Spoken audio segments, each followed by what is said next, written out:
Somebody's working on the PowerPoint right now, but in the meantime, I was wondering. Yes, thank you. Excellent. Uh, who all has composted in the past?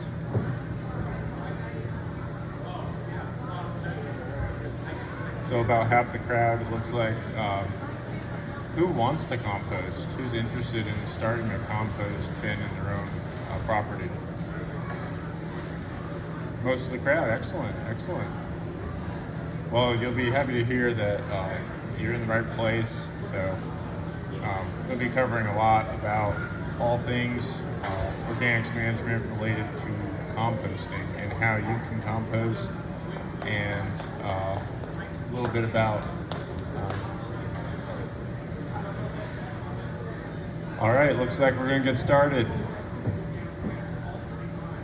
Well, the focus of this presentation is trying to put compost a little bit in a Virginia context. So, a quick introduction, a little bit about us. So, I'm representing Virginia Composting Council.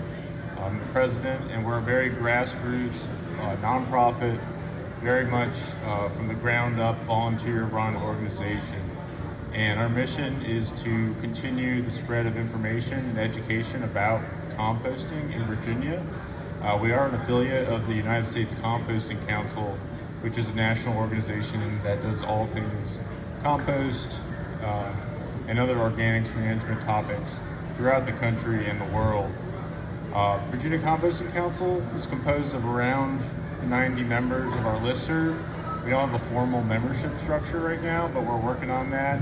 And we hope to be able to integrate more members and have more knowledge and information available to the general public and help people site compost facilities if they want a larger scale one in the future. So a little bit after that, I'll talk about composting in general. What is it, the science of it, how it works, as well as how you can compost and some of my experiences, because I've been composting for around 6 years now, on all different scales from small to large. So I mentioned that we're Virginia Composting Council, and this is our state. You might not be able to see in the back, but there's dots on the map of Virginia that represent major industrial or commercial composting facilities in Virginia. And some of you may send food scraps or other materials to these facilities, but these are the major compost producers in the Commonwealth. We've had some samples, and there's some samples available up here that you're welcome to check out after the presentation. But essentially that's the large-scale compost situation in Virginia.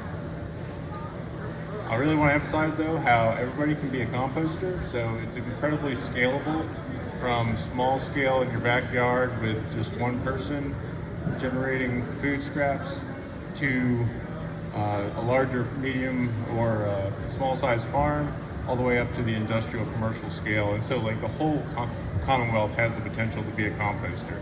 Very accessible to most folks. So what is compost? What are its benefits? How is it made, and how do you use it?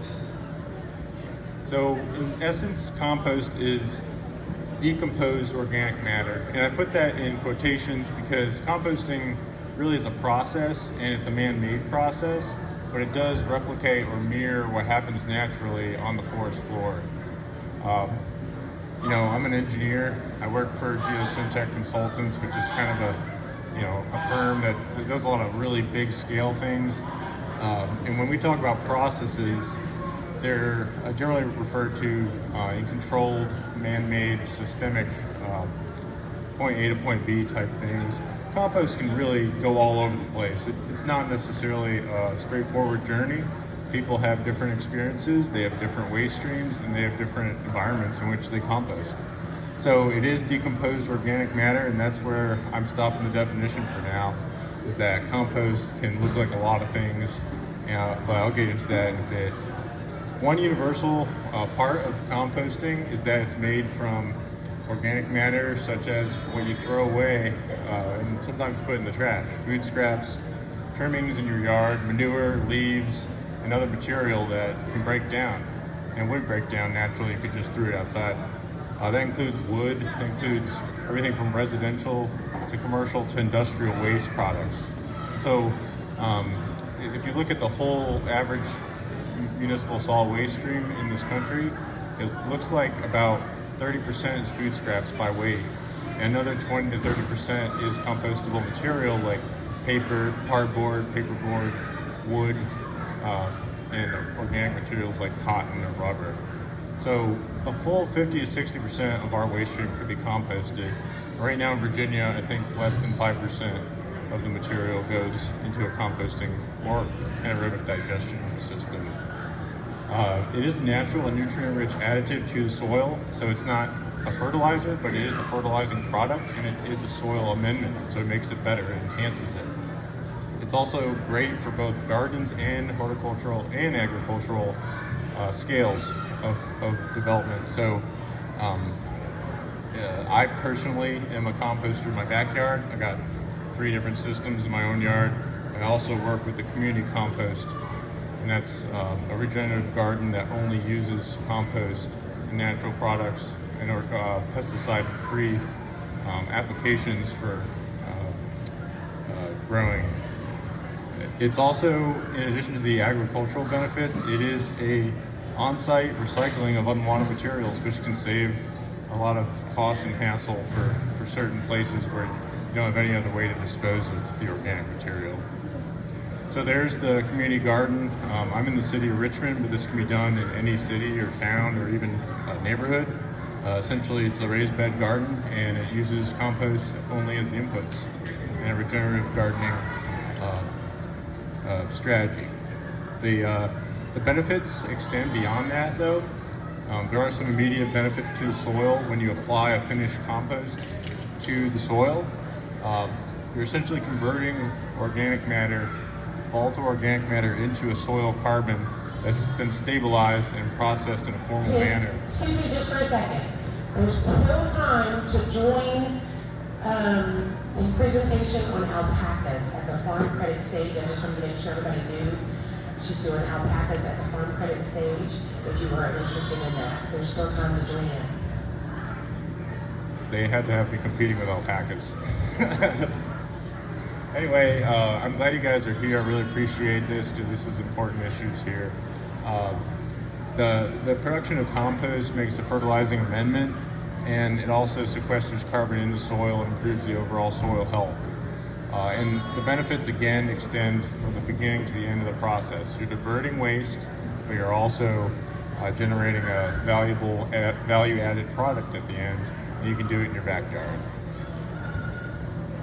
Some of you heard in the last presentation about the soil food web and the soil web of the ecosystem within the soil, made up of invertebrates, bacteria, fungi, and other living things. Well, compost helps diversify the nutrients and other contents of the soil in order to improve it and improve the ruggedness of plants and their immune systems, essentially.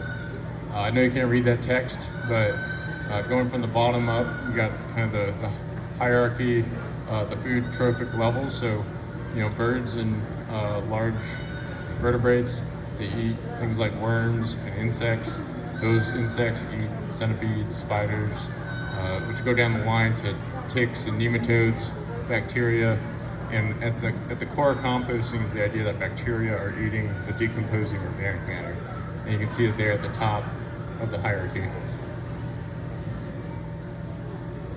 So at the other end of the extreme, from a little tablespoon of soil to the scale of the whole planet, Project Drawdown, which is a book about CO2 emissions and the greenhouse gas issues that we're contending with right now. It talks about how about half of all solid waste ends up in landfills. When you dispose of organics in a landfill instead of composting, it goes through an anaerobic process. So essentially it is breaking down in the absence of oxygen and air, and it releases methane. So methane is an odorless, tasteless gas, and it has a greenhouse effect potency that's about 30 times more than CO2, like we breathe. And in the absence of that, you end up going it will end up going into composting systems or other natural degradation systems that are aerobically driven. So oxygen is used in order to reduce the production of methane. It's basically de minimis amount with the compost, though it does create some CO2. So there's the simplified kind of bubble graph. Waste turns into compost, which through a process of carbon sequestration helps the soil and adds to the soil. So those are kind of the two extremes of the benefits, but in between there's a lot of different benefits depending on how you apply the compost and who you are. So there are reduced disposal costs a lot of times for composting.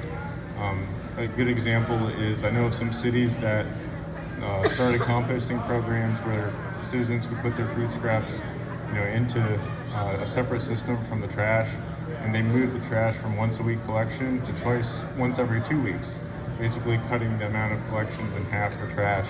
And so things like that can help pay for organics programs.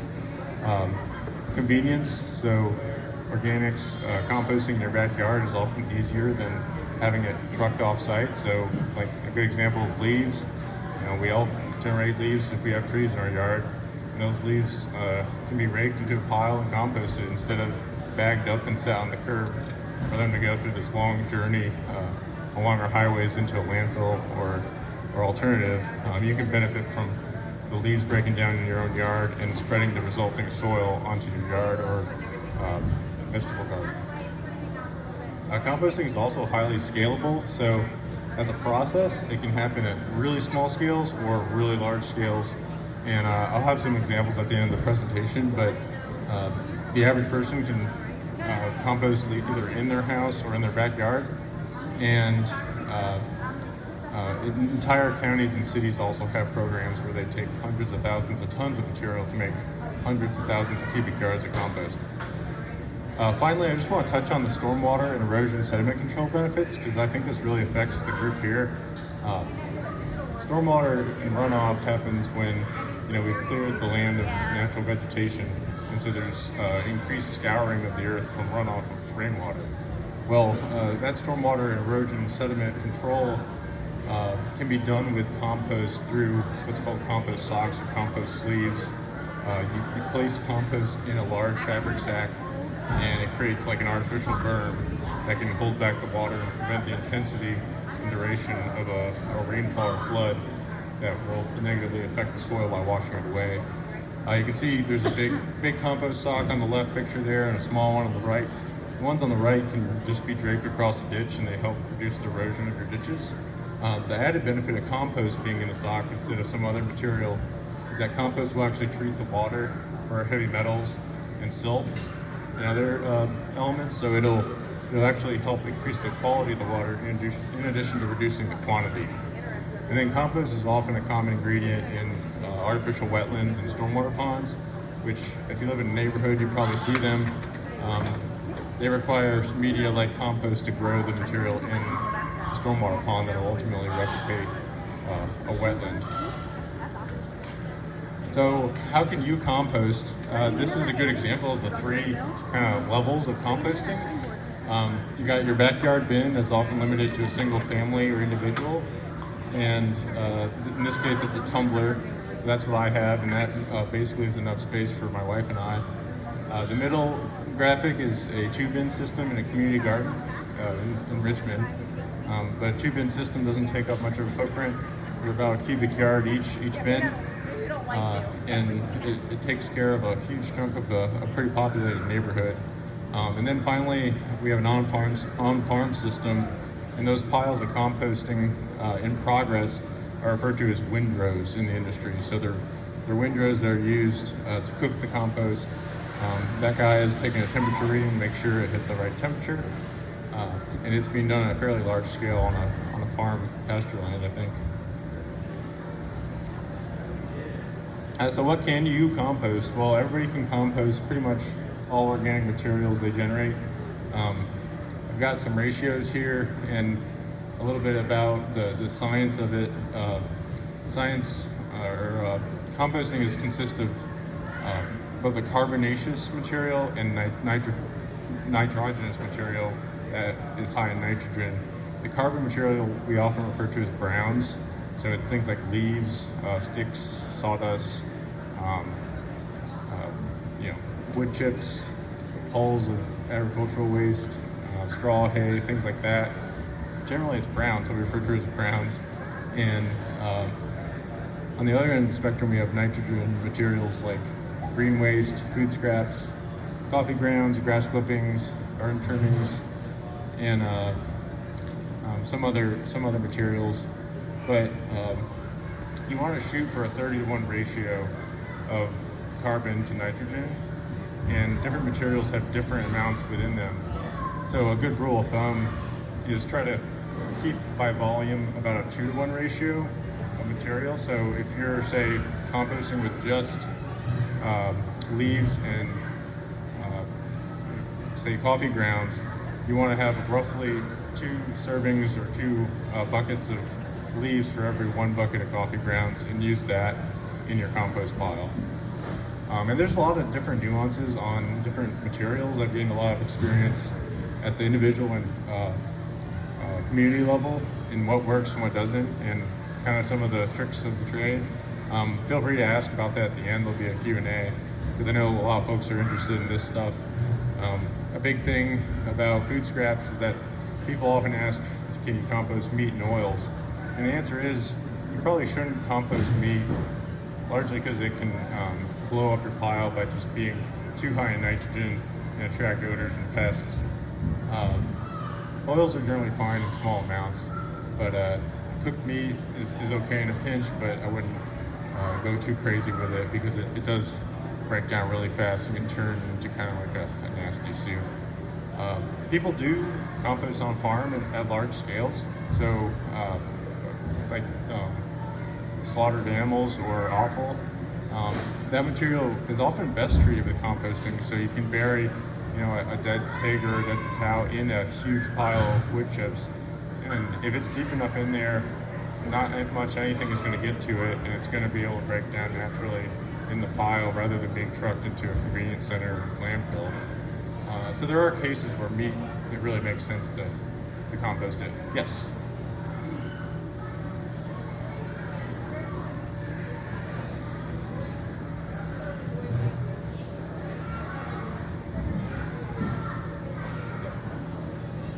Yeah, so the question is, as far as paper goes as a carbon additive, we often add cardboard, shredded paper,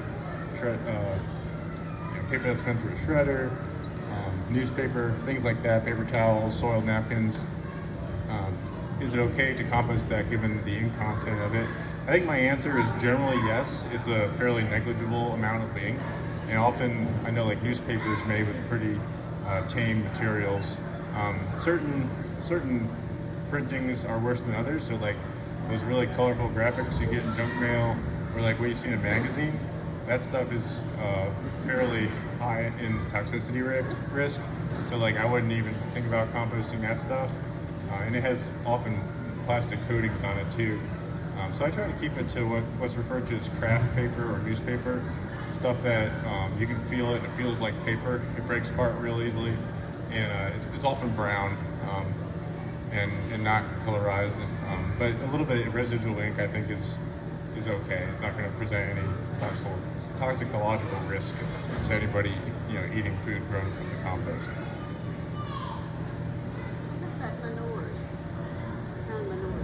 Oh yeah, manures are great for composting. So one of the best materials is cow and horse manures. So it's already fairly stable when it comes out, but it's a pretty easy process to just mix it with straw or hay or leaves and create a compost from manures that you can more easily manage than straight manure. I know the city of Richmond, for example, has a mounted police force, and the horse stables, they make the compost and they give it to the garden every year. And it's great material. It's actually extremely well done. They mix it great, and it does a great job of providing a lot of nutrients to the plants. So cow is even better. I know folks do it with pig and chicken. Chicken is pretty common, and it's not as bad as pig. I think certain materials like duck manure or yeah, turkey I think is pretty okay actually. Um, yeah, chicken's kind of like in the middle, but it's really good to look up the nitrogen content and the likelihood for potential disease vectors before you compost particular manure. But in general, animals that eat the herbivores that only eat plants are fairly good for composting. Do you have to have the compost contained in something, or can you just make a big pile of it back at the edge of your garden? Yeah, you can compost pretty much any way, depending on what you're willing to put into it. So some people take extra measures to really cage it in and keep out pests. And I'll have some examples later, but you can compost just wooded patch your yard with zero pile or bin or container, and I think doing that is fine. You gotta acknowledge that it might potentially attract pests like rodents or mice or raccoons, deer even. There's a lot of technology out there for that exact reason, because it does become a problem if you don't do it right. But if you compost, for example, things that animals don't really want, like coffee grounds, grass clippings, and leaves, you don't have to worry about it. So it's pretty convenient to do just out in the open. So here's the 5 key ingredients for composting and the process of composting. And doing composting is kind of like an art and a science and a little bit of a dance with these things. It took me at least a year to understand the ratios and the quantities and what worked and what didn't.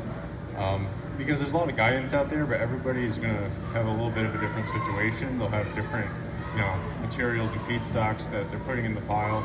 They'll have different environments in which they're composting. It could be hotter or wetter or colder in a certain place, and they'll have different systems. Some people will have spinning bins. Some people have heaps or piles that are fenced in with chicken wire. Some folks are composting commercially with very sophisticated technology. So this is a general guide. By volume, 40% food scraps, 60% woody or brown material. That turns out to be roughly a 3-to-1 kind of ratio, 2-to-1, 3-to-1, 4-to-1. But the general guidance is 3-to-1. I'm sorry, 2-to-1. That ratio will have the most efficient composting process that will result in the greatest mineralization and stabilization of the product, and retain the most nutrients and soil structure capability from the original feedstock materials. Composting, you want to add moisture, especially if it's covered and doesn't get natural rainwater. The moisture level, I was telling somebody earlier today, depends on where you're at and whether it's covered and kind of the temperature that week. But you generally want to keep the moisture level constant at a slight damp, moist level, kind of like if you have a wet sponge and you squeeze it out, and what remains is about how wet the compost pile should stay at all times, because that'll result in the bacteria in the pile being happy. They like that level of moisture. Like I said earlier, composting is aerobic, and air is absolutely necessary to get into the void spaces of the feedstock and provide oxygen to those microbes that are they're eating the material and they're getting hot and they want to eat more, but they need oxygen to do it. Turn your pile often, so this will determine the speed at which things compost, and you can prevent anaerobic conditions or low oxygen conditions by turning frequently. A really easy way to do it is to get one of those tumblers. Tumblers are real convenient. You just tumble it every now and then and you're good. But alternatively, you can always get a shovel or a pick or a stick even, and just turn it enough to get a little bit of disturbance, get a little bit of oxygen in there, and the bugs will be happy again. Temperature. So speaking of the bugs, the bacteria that compost, they're thermophilic and they really love heat. And they create heat as well. So once the heat gets going, they kind of have a feedback loop where it gets hotter and hotter until they're kind of stabilized. And the pile in general should be warm But in order to kill pathogens and weed seeds effectively, you want to try to hit 131 degrees.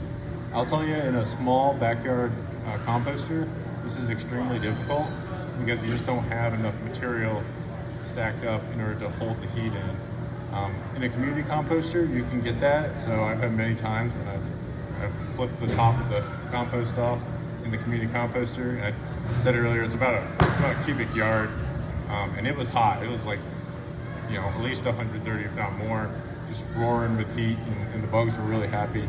Almost to the point where I should have turned it more, because turning it actually disperses excess heat, and it'll ultimately keep it more at that ideal temperature.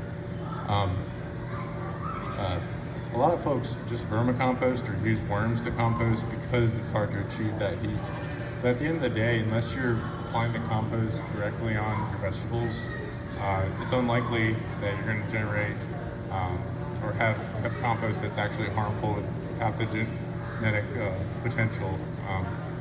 And at the end of the day, it's better to try and be just a little bit conservative, wait a little bit longer than the ideal time frame, and that brings us to time. So the time will differ based on climate and the material in there and your method of composting, but you generally need at least 3 months in almost every situation. For me, the compost tumbler I have probably takes at least 4 months, and then I let it kind of get eaten by the worms for another couple months. The big hot systems will be done in 4 months pretty much, and then they'll cure for a month or so. So they're like 4 to 6 months period. I tell people the easiest beginner compost way is to just have 2 piles or 2 heaps. Have one heap be the active heap, so you're putting food scraps, grass clippings, trimmings into the one heap, and you do that for about 6 months. Then switch over to the other one, and don't touch, or only turn the other one. Don't keep adding to it, and then you're adding to the new one, and that'll give you enough time. It should break down pretty well over the course of 6 months. So it's a full year-long process with just 2 composters. If you're kind of the type that just wants to, let time do its thing and not take as active of a role. So a little bit about, I would say the 6th ingredient is make your material that you add small as possible. I found that leaves tend to be okay to compost, but they become even better if you shred them. And it's just so easy to work with and layer over, the food scraps and whatnot, layer it over the manure. Small leaves means more surface area, more space for the bugs to cling to, and ultimately break everything down. So encourage folks to break your zucchini in half if you're throwing it away and put it in the compost, or throw shreds in there instead of leaving it intact, and that'll help move things along. So here's some of the common issues I see in kind of the small scale compost systems, and this is a problem for large ones too, but it's really apparent when you're digging through the pile. So I mentioned you can compost cardboard, paperboard. A lot of times those will have tape or labels on it. Make sure to take that off before you use it as a compost feedstock, because it won't break down. Same thing with plastics. There's some blue plastic there. A lot of folks will throw rubber bands or bottle tops and things like that in there, and it ultimately just looks bad and doesn't break down.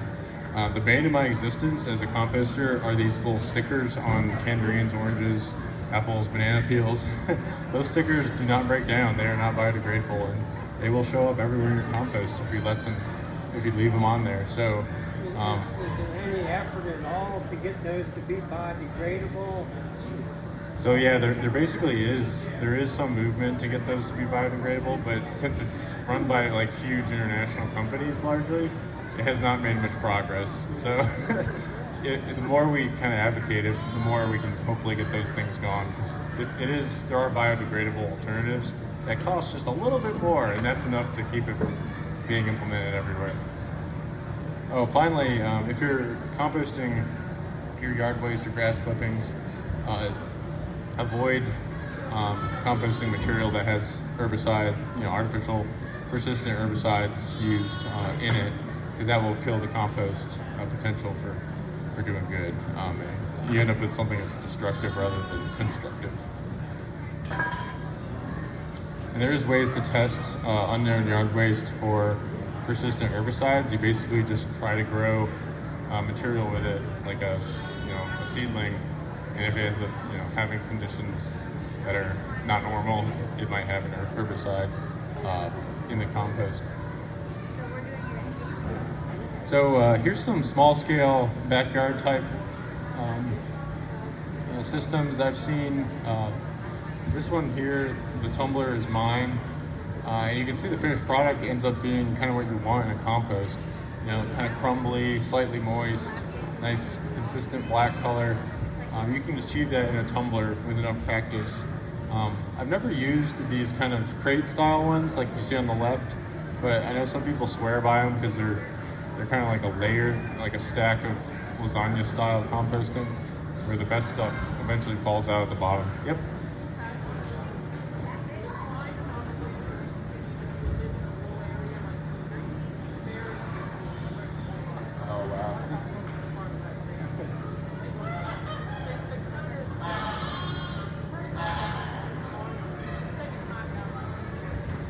Yeah, so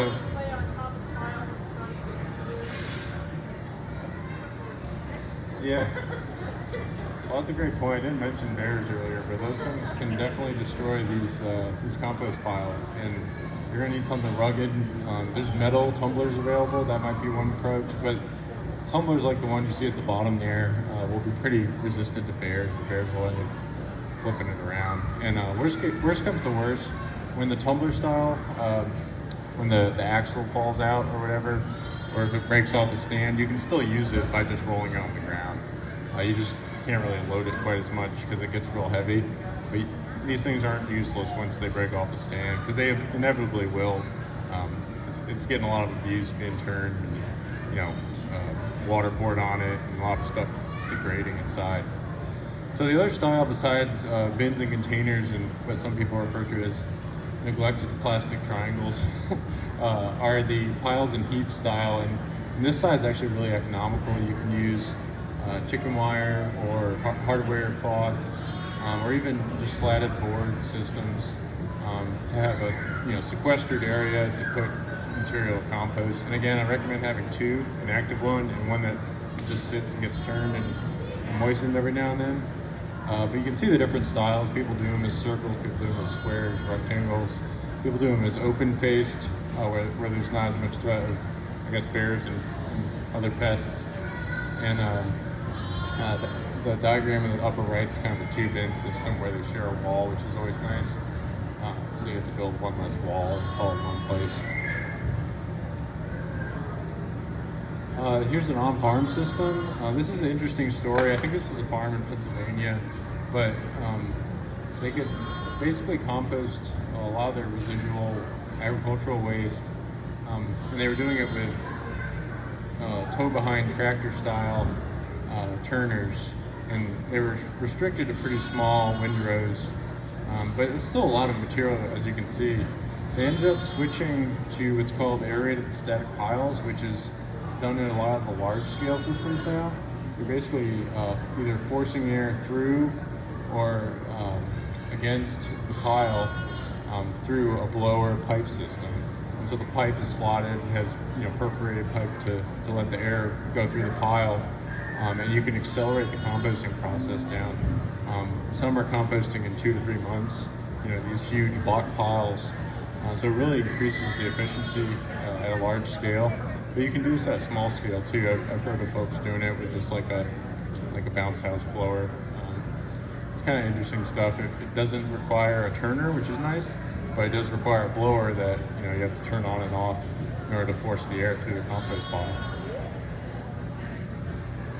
Here's another windrow on a farm. This is on a concrete pad, and it was just such a good looking windrow, I had to include it. Here's another one. This is a lime treated soil pad, so they didn't want to pave, so they just treated the soil with lime, and that created a working surface that's easier to use. In Virginia, it's it's okay, it's legal to compost any amount of material as long as it was generated on your property. You're not restricted or have to get permitted or anything like that, as long as it's a non-solid waste material and it's on your property generated. So here's somebody composting. I think it's leaves. This is the same slide as before, but I added worm bins to it because I know people love their worms. I've just got a couple other examples to kind of spark your interest of things that you can do with even a small scale composter. Upper left is the 2-bin system in the community garden I was talking about. The top picture is actually an example of using packaging as a brown. So I wanted to pass around if you're interested, and you don't have to, but this is stuff that I use for carbon additive, really old egg cartons that have spent their days of reuse, and then the packaging that comes in the shipping containers, shipping boxes nowadays. This is a non-recyclable paper material, so it's been recycled probably multiple times already, and it'll basically fall apart in the rain. And so I leave mine outside, like next to the compost bin. When it rains, it gets really soft and easy to shred up, and I put it in there as a brown. So it has very high carbon content. If you're low on leaves or sawdust or things like that, this is a great alternative that's pretty low effort, and you can't really recycle it or anything, so it's a good use for it.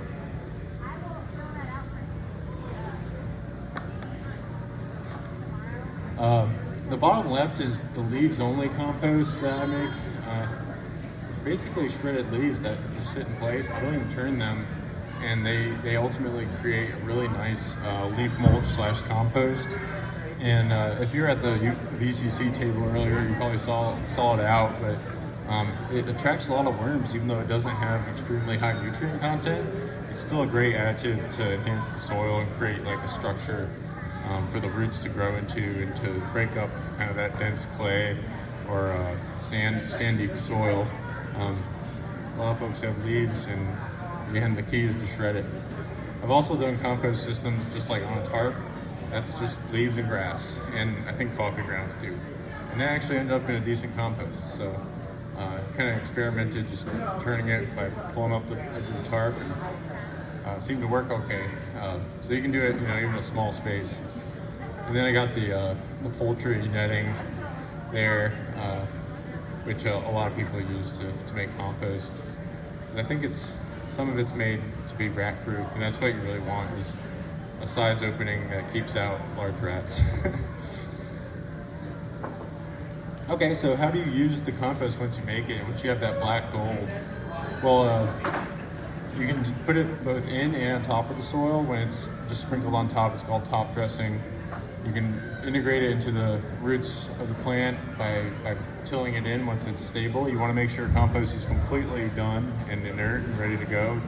If you still have food scraps degrading in it, it can burn out your plants. You also want to put it in tough, compacted soils. So we refer to that as hard pan. A lot of these new developments, strip down to the bare clay. It's really hard to grow in. And composting can really enhance that soil and help it be more sustainable.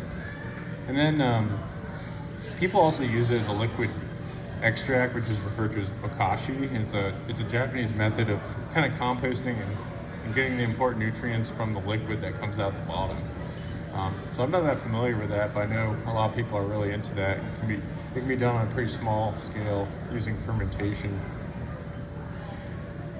Here's some more shots of how I've used compost in the past. I've top dressed it, on the lawn. That's the City of Richmond manure compost there in the upper right. Put that in the community garden. You can almost see it here, but there's a lot of eggshells in this particular garden shot.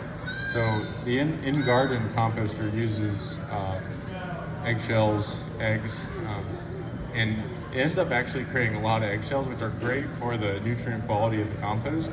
It provides calcium, magnesium, silica, and things like that for the plants to grow. A lot of people think it looks bad. So if you don't want to use your compost and have it look all nice and clean, don't put eggshells in it. But otherwise do. If nobody's seeing you, I really encourage you to put eggshells in it. Here's some top dressing on a farm. I just want to say real quick, the U.S. Department of Agriculture is actually incentivizing using composting as an alternative to fertilizers for many reasons, but it's actually becoming kind of a national security thing where we don't necessarily want to rely on importing fertilizers from other countries, and it also has a pretty big environmental impact to extract fertilizer. It also reduces, erosion and runoff, stormwater, loss of nutrients, that sort of thing. So there's a lot of pluses to using composting to actually grow food that we eat. Vermicomposting. So vermicomposting is a special kind of composting, and it's not really the same process as normal or traditional composting. Vermicompost is essentially collecting the castings or poop of the worms and using it as a special product to help plants and amend the soil. It's actually extremely nutrient rich. People swear by it and say it's like multiple times better than regular compost. And it is really difficult to generate. It's one of the most valuable aggregate materials. So worm compost castings can go for $2,000 to $3,000 per ton.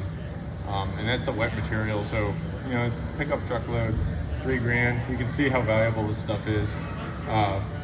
And this is how you make a worm bin. You want to put lots of carbon into the bottom because they like that moisture and they like that place to go where there's decent drainage. And they just chill down there. And there's a specific breed of worm called red wigglers that are really good. You want to put like a pound of worms in, and you can really just decompose food scraps. And people put it in their closet or in their pantries in a tub because the worms aren't going to get out. They like it where the food is. Finally, large-scale compost systems. A lot of folks don't have time or space to have a small system in their backyard, so there's collectors out there that transport it to large systems. And probably one of the most well-known on the East Coast is Spotsylvania County's Livingston facility. They have a huge, like $30 million facility that's been around since like '95, and they process over 50,000 tons of biosolids and yard waste per year through a compost process. And there's a lot of infrastructure associated with it, so it's a pretty unique thing. The upper right is a covered bunker-style aerated stack pile system in Prince George County, Maryland, so just over the border. That just came online a couple of years ago. It's actually sized for over 100,000 tons per year, so these things are getting really huge. The bottom right is a fun one. That's the Queensboro Bridge in New York City. So even in the borough of Queens, New York, one of the most densely populated areas in the country, there's composting going on, in a very responsible manner, just 300 feet or so from other apartments. And then I have an example of a curbside cart that's collecting food scraps. A lot of these companies around that will come pick up your food scraps and whatnot, or you can drop them off. There's a lot of municipal programs out there. I think Charlottesville has one. Stanton has one at the farmer's market. They let you drop off your food scraps every week. So again, there's only around a dozen or so large-scale, industrial composters in Virginia. 3 of them happen to be within an hour drive of here, and I wanted to just call them out. Panorama Pay Dirt. I've actually got a sample of their product here today. It's made from the city of Charlottesville's leaves, yard waste, and food scraps, and they're in Albemarle County, about half an hour east of here. Black Bear is near Waynesboro. They also do food scraps, yard waste, leaves. And then Royal Oak Farms is about an hour or so to the south in Evington, kind of near Lynchburg. They have a pretty large facility out there. It's worth a visit because it's a pretty impressive facility, one of the biggest and first in Virginia.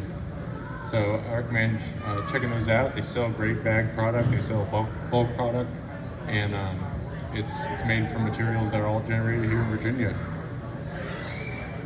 Finally, some other resources. Virginia Cooperative Extension, who are here today, very knowledgeable. They have a composting page, and they have a list of compost sites in Virginia on their website. Our affiliate umbrella company, United States Composting Council, has a great website with more than you could ever hope to know about composting. And then the U.S. Department of Agriculture has some great resources, as does the Natural Resources Defense Council and some other big groups. I really encourage you to check that out if you have an interest, because they're great resources. And then that's my information. If you want to reach out, feel free to email or call or whatnot after this, but I'm open to any and all questions, so appreciate y'all's time. Yes. A couple suggestions. Horse manure you need to be really careful with because a lot of the hay is treated with copyrolid fungicide for Canadian thistle, and that carries through the composting operation and can affect your garden. So you got to know that they're not using that if you're going to use horse manure.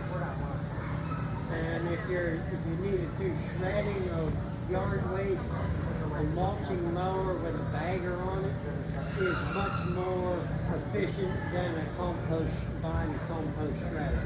They really work well. You can just work it a little bit at a time. It'll do up to half-inch wood especially if it's green, without any problem.